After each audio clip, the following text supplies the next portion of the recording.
Leaders of the coalition in charge of the Alaska House called on one of their members, Democratic Rep. Dean Westlake, to resign Friday amid allegations of inappropriate behavior. The chairwoman of the state Democratic Party, Casey Stenow, also said Westlake should immediately step down. Messages left at Westlake's office and with an aide were not immediately returned. On Thursday, Westlake said he apologized if an encounter with him had made anyone uncomfortable.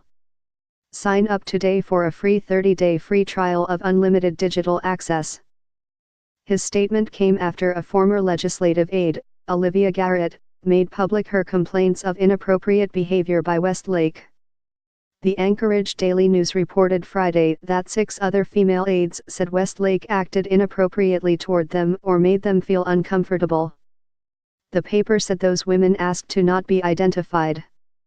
Garrett, who did not work in Westlake's office, said Friday that she recently filed a human resources complaint against Westlake and that it was being investigated.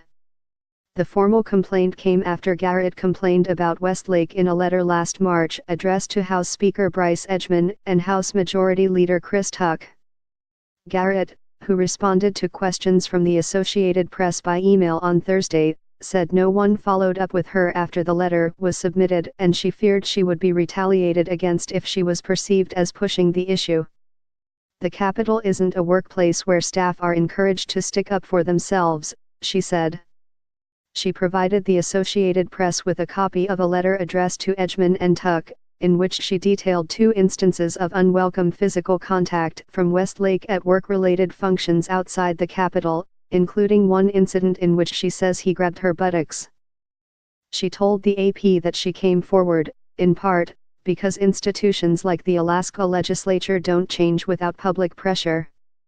She said Tuck gave her specific instructions for language in the letter, including a sentence in which she asked that the matter be shared with Westlake privately. Tuck, an Anchorage Democrat, declined comment on the matter, saying it's a personnel issue.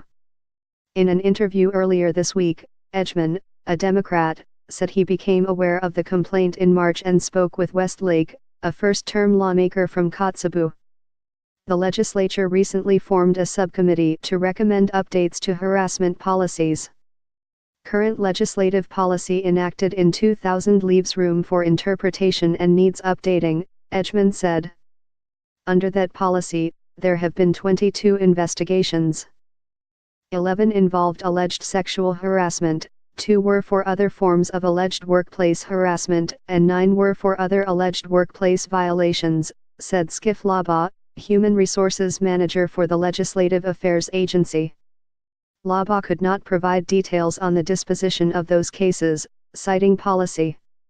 Edgman had said that if there have been substantiated claims of harassment against any legislator, that person should face consequences.